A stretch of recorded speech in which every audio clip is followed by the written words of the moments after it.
Okay, we're back. So I'm going to run you through pretty much all the equipment. We're outside now, as you can probably see. There's my grill. So I have everything set up. I haven't sanitized yet, which is actually the most important part, which is something that I'm going to do shortly. But I'll run you through what my equipment is, and then we'll get started.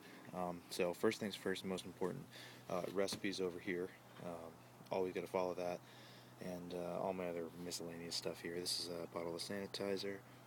This right here is my refractometer, which I use to measure specific gravity, which I'll talk about a little bit later.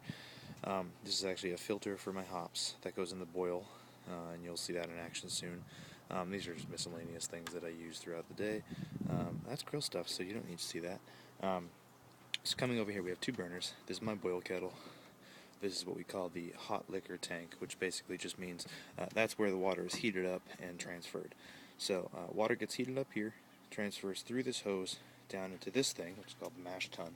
It's a converted cooler. On the inside you can see it has a stainless steel braid, which I'm going to be using to filter out the wort, which is what you call unfinished beer, into my actual kettle.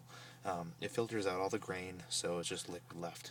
So it comes out this way, follows this hose, goes in through the pump inlet. So what that pump does, I'm not going to run it for you right now because it has to be using liquid in order to lubricate itself, so it'll burn out if I do. It's connected here, goes in, flows through the pump head, goes out this valve, all the way back up into the kettle itself. Okay, so this is a double burner. Like I said, it allows me to save some time by heating multiple things at once. So what I'm going to be doing is I'm going to be heating up water, draining it down here, putting my grain in, and letting it sit for an hour. That's called the mash. What that does is it converts all the starch in the grain to sugar, and then that sugar water eventually is what the yeast will eat to create beer. So the sparge itself is boring, it's not exciting.